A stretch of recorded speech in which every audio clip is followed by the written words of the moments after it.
Today we dive into the art and science of the modern forehand and how to turn a swing into a weapon. We'll be dividing our forehand into 3 different phases, and for each of the phases I'm going to give you specific exercises that you can do to master these fundamentals. So by the end of the video, not only you'll have a better understanding of the biomechanics, but also you'll be able to practice it off the court and then take it on the court. Let's dive in. So our first phase is going to be creating tension, or how to store the elastic energy in our body. So our first move, when I know it's going to be a forehand, is how do I coil my upper body, and then how do I load up my legs. So the way we do it is from the ready position, my left hand or my non-dominant arm is going to bring the racket to the side, which creates a lot of tension and extension on this side of the body while I'm contracting my right side of the body. So I'm creating eccentric motion on one side of the muscles and then contracting the other side of the muscles. And that's how I create that coil or tension in the upper body.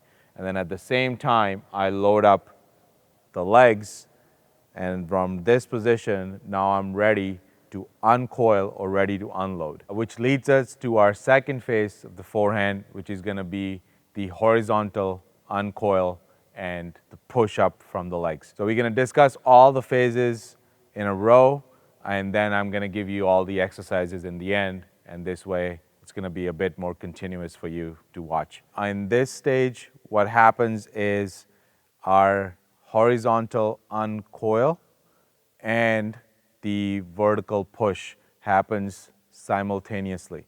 So our first move after I'm getting into the coiled position is going to be the rotation of the hips, which is my horizontal rotation, and then at the same time using the ground reaction force to push from the legs.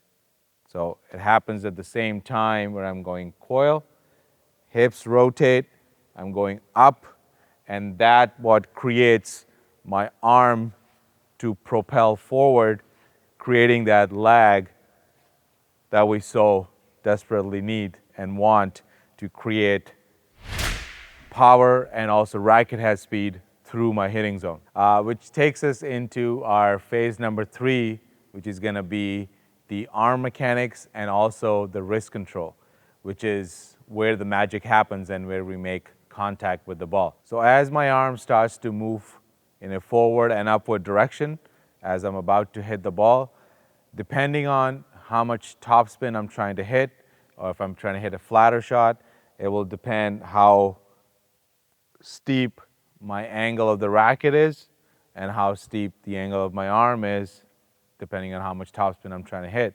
But as I'm going forward and about to make contact, I make contact with my wrist in an extended position and not in a flexed position or neutral.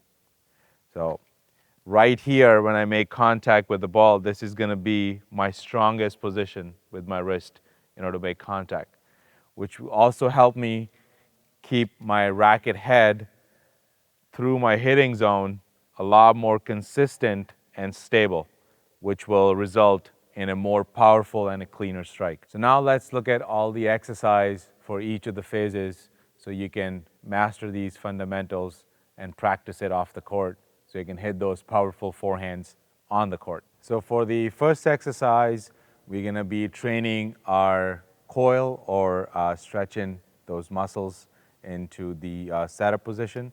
So as you see me here, using a band and then getting into that lunge position as I bring the band back. I'm going to try to do both sides, even though this is for my forehand, but just not to create any imbalances on both sides. And also it's going to help me, if you have a two-handed backhand, to how to prepare the same way in an open stance for a two-handed backhand and how to coil your body in that direction as well. So 2 birds, 1 stone. Then we move on to exercise number 2, the horizontal uncoil and the push at the same time. In this one, as you see, I'm loading my legs and coiling my upper body, and then I'm explosively pushing forward and upwards using the band and the resistance. It's going to help you with training the speed on your arm and also your forehand, and how quickly you're able to uncoil and generate that explosive power that you need on the forehand. And for the last exercise, how to maintain that